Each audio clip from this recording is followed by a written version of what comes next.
ఖాతాలలో నగదు బదిలీ చేసింది నిజం కాదా? ఉత్త వ్యవసాయం మీదనే 1,15,000 కోట్ల రూపాయలు రైతుల కోసం ఈ రోజు మనము నగదు బదిలీ చేసినాం. రైతులకు ఉచిత కరెంట్ ఇస్తున్నాం. ఇవాళ రైతు బీమా పథకాన్ని మనం అమలు చేస్తున్నాం. అదే కాదు, ఆనాడు కేసీఆర్ అన్నాడు ఒరేసుకుంటే మీరు ఊరేసుకున్నట్టే అని. మిమ్మల్ని మాత్రం ఒరేసుకుంటే ఊరేసుకున్నట్టే అన్నాడు. ఆయన ఫామ్ హౌస్లో 150 ఎకరాల వరి పండిస్తే కావేరీ సీడ్స్ వాళ్ళు 4,000 రూపాయలకు క్వింటాలు కొన్నారు. పేద రైతులకు 2,000 కోసం కొనలేదు, కానీ ఆయన పండించిన పంటకు మాత్రం 4,000 రూపాయలు ఇచ్చారు. నేను అడగదలుచుకున్నా, మనమేమో ఒడ్లు పండించినాం, ఆయన ఏమన్నా బంగారం పండించిండా? ఒరేసుకుంటే ఊరేసుకున్నట్టే అన్నాడు కదా.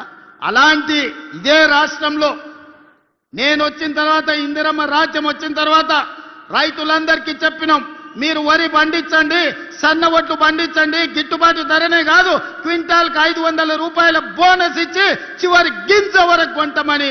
రైతులు పండించిన ప్రతి గింజ దేశంలోనే ఈనాడు 2 ఏళ్ల ప్రతి పంట అత్యధికంగా ఒడ్లు పండించిన రాష్ట్రం తెలంగాణ రాష్ట్రం. ఇవాళ రైతులు పండించిన పంట మనం కొనుగోలు చేస్తున్నాం. ఇవాళ కందులు కొన్నాం, మొక్కలు కొన్నాం, జొన్నలు కొన్నాం. ఇవాళ రైతు పండించిన పంటలు మనం కొంటున్నాం. రైతులకు ఒక భరోసా ఇచ్చినాం.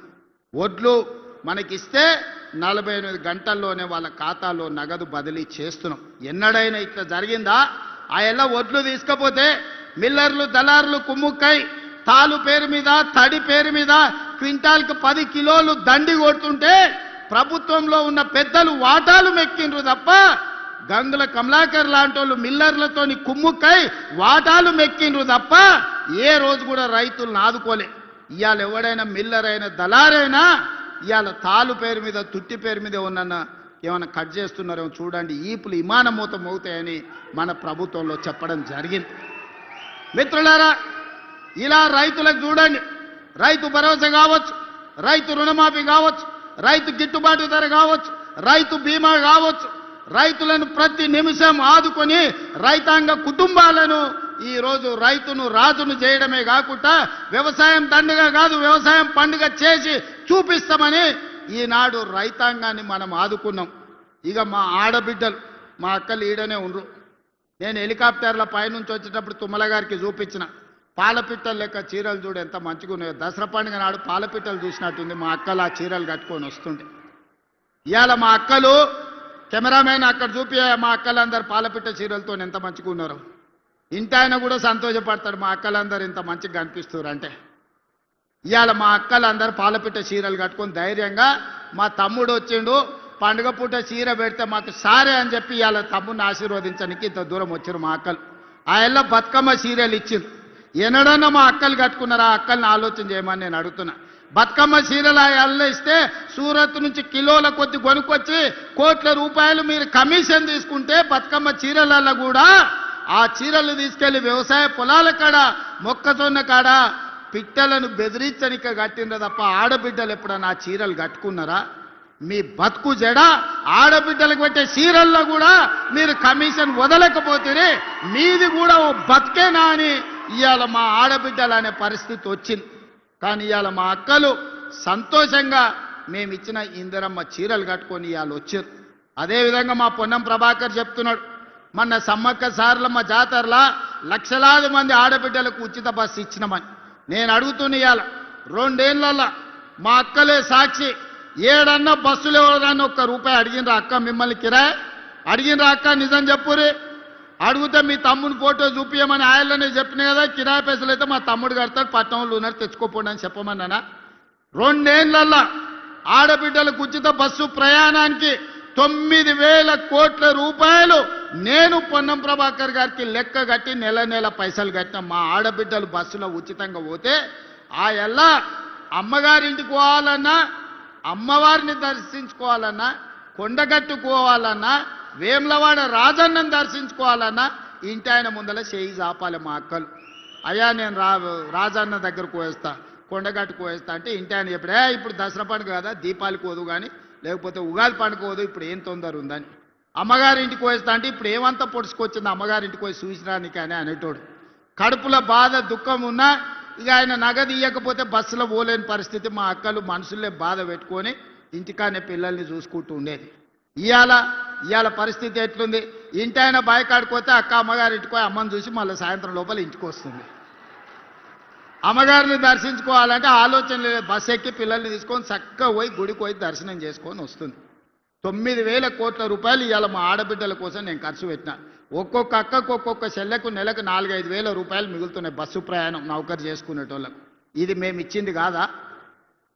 మహిళా సంఘాలు ఆనాడు స్వయక సంఘాలు అంటే ఒక పట్టు ఉండే, ఒక గౌరవం ఉండే. కేసీఆర్ వచ్చి ఖతం చేసిండు. పావులా లేదు, సున్నా లేదు, వడ్డీ లేదు, నగదు లేదు.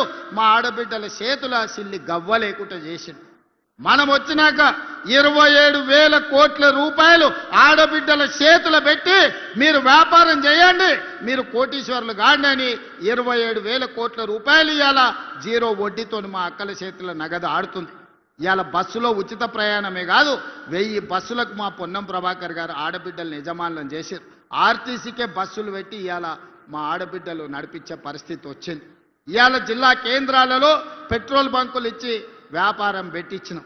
ఇవాళ సోలారు విద్యుత్ అదాని అంబానీల కాదు, ఆడబిడ్డలు కూడా సోలారు విద్యుత్ ఉత్పత్తి చేస్తారని ఈరోజు సోలారు విద్యుత్ ఉత్పత్తి కేంద్రాలను 1000 మెగావాట్లు మా ఆడబిడ్డలు పెట్టి ఇవాళ రాష్ట్ర ప్రభుత్వంతో వ్యాపారం చేస్తారు. ఇవాళ చాలా మంది యువకులు చదువుకున్న వాళ్ళు శిల్పారామం చుట్టూతా మైక్రోసాఫ్ట్, ఇన్ఫోసిస్, విప్రో లాంటి పెద్ద పెద్ద ఐటీ కంపెనీలు ఉన్నాయి. ఆ పక్కనే ఆడబిడ్డలకు 100 కోట్ల రూపాయల భూమి ఇచ్చి 150 స్టాల్స్ శిల్పారామం పక్కనే పెట్టించి వాళ్ళు తయారు చేసే వస్తువులను ప్రపంచానికి అమ్మేటట్టు ఈరోజు అవకాశం కల్పించినాం.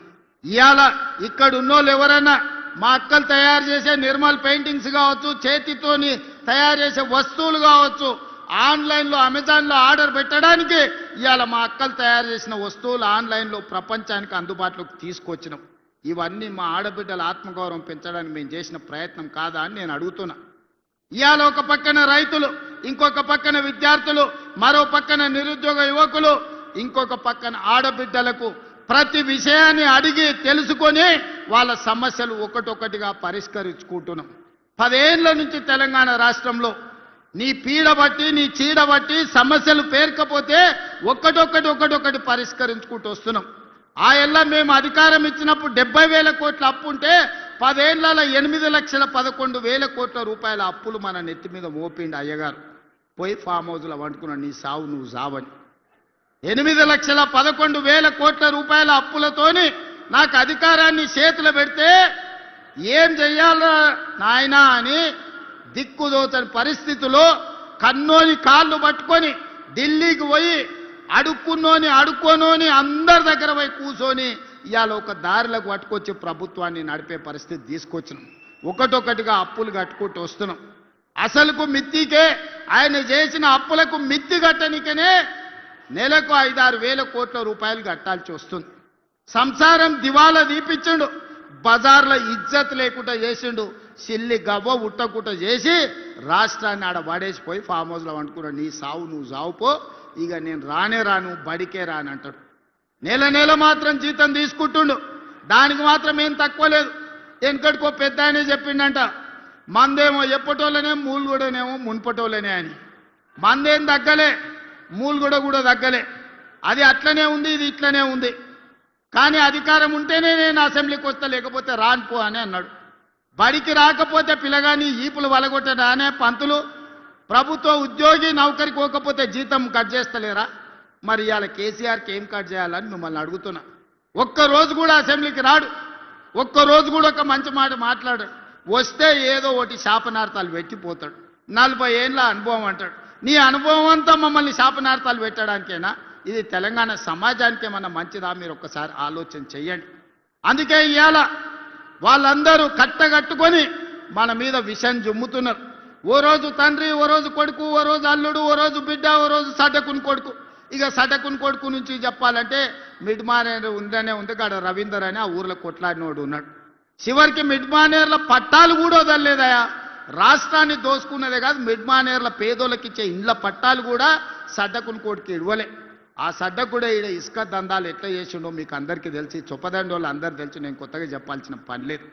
ఏదన్నా వదిలినరా? గాలి వదలలే, నీరు వదలలే, ఇసుక వదలలే, రోడ్డు వదలలే, కంకర వదలలే. రాష్ట్రాన్ని మొత్తం గుల్ల చేసి ఇవాళ దోపిడీకి పాల్పడి ఈ మున్సిపల్ ఎన్నికల్లో ఓట్లు అడుగుతామని వస్తున్నారు.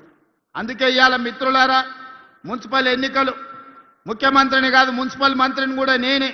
2 ఏళ్లలో రాష్ట్రంలో ఉండే 116 మున్సిపాలిటీలు, 7 కార్పొరేషన్లు, 123 మున్సిపాలిటీలకు 17,442 కోట్ల రూపాయలు ఈ 2 ఏళ్లలో ఖర్చు పెట్టినాం.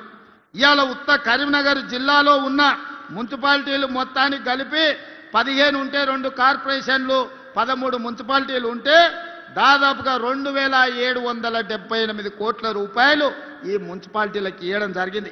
ఒక్కొక్క దాని లెక్కలు కూడా ఈరోజు మన వాళ్ళు నాకు అందించారు. రామగుండానికి 586 కోట్లు ఇచ్చారు. ఉత్త కరీంనగర్కే 1,489 కోట్ల రూపాయలు ఇవాళ కరీంనగర్ మున్సిపల్ కార్పొరేషన్కి ఇచ్చిండ్రు. ఇట్లా ఒక్కొక్కటిగా 2,778 కోట్ల రూపాయలు ఇవాళ మనం ఇచ్చినాం. చొప్పదండి కూడా మున్సిపాలిటీకి 50 కోట్ల రూపాయలు ఇవాళ ఇవ్వడం జరిగింది. రామగుండం కార్పొరేషన్కి ఇవాళ 512 కోట్లు ఇచ్చినాం. నేను ఎందుకు ఇవన్నీ లెక్కలు చెప్తున్నా అంటే ఇవన్నీ పనులు జరగాలి. పనులు జరగాలంటే మట్టికి పోయినా ఇంటోడే పోవాలని పెద్దలు చెప్పారు. మీ సందులో ఉండే కౌన్సిలరో, మీ కార్పొరేటరో, ఎమ్మెల్యేతోనో మంత్రులతోనో కలిసి పని చేయించుకోకపోతే మీ పనులు ఎక్కడి అక్కడనే ఉంటాయి. రేపు ఈ విడత కాదు, 2వ విడత ఏప్రిల్లో మళ్ళా ఇందిరమ్మ ఇండ్లు ఇచ్చేది ఉన్నది. పేదోళ్ళు ఇండ్లు కట్టుకోవాలంటే మీ కౌన్సిలర్ మంత్రి దగ్గరకు పోయి కూర్చొని ఇల్లు మంజూరు చేయించుకొని రావాలి. ఎమ్మెల్యేతోని పని చేయించుకోలేనోడు, మంత్రులతోని పని చేయించుకోలేనోడు ఇవాళ కష్టమవుతుంది అభివృద్ధికి. అందుకే డాక్టర్ సంజయ్ గారు జగిత్యాల మున్సిపాలిటీని అభివృద్ధి చేయాలని ఇవాళ కాగితాలు తీసుకొచ్చి ఇచ్చాడు. జగిత్యాల పట్టణంలో మెయిన్ రోడ్డును మొత్తం విస్తరిస్తామనేది ఈరోజు అడిగినరు. తప్పకుండా జగిత్యాల మున్సిపాలిటీలో రోడ్డును విస్తరించే పని చేస్తాం. వాలంటరీ ల్యాండ్ ఈరోజు జగిత్యాల నియోజకవర్గంలో యంగ్ ఇండియా ఇంటిగ్రేటెడ్ స్కూల్కి అడిగిండు. తప్పకుండా వాటిని అమలు చేసే పని చేస్తాం. మేడ్పల్లి సత్యం 2 పేజీల కాగితాలు తెచ్చి ఇచ్చిండు మీ చొప్పదండి కోసం. తప్పకుండా మిత్రుడు సత్యం భవిష్యత్తున్న నాయకుడు. ఈరోజు జిల్లా పార్టీ అధ్యక్షుడే కాదు, రేపు భవిష్యత్తులో రాష్ట్ర స్థాయికి ఎదగాల్సిన నాయకుడు, యువకుడు, మంచి యువకుడు మీకు ఎమ్మెల్యేగా ఉన్నాడు. తప్పకుండా యువకులను ప్రోత్సహించి చొప్పదండిని అభివృద్ధి చేసే బాధ్యత నాది. అదే విధంగా ఇవాళ గుళ్ళ గురించి వేములవాడ మా ఆది శ్రీనివాస్ అన్న నువ్వు రావాలి అని నన్ను అడిగిన. వేములవాడ రాజన్న దర్శనం నేను పోదామని మొత్తం తయారు చేసిన. ఎంబడే కొంతమంది పెద్ద మనుషులు వచ్చారు. అన్న వేములవాడ పోయి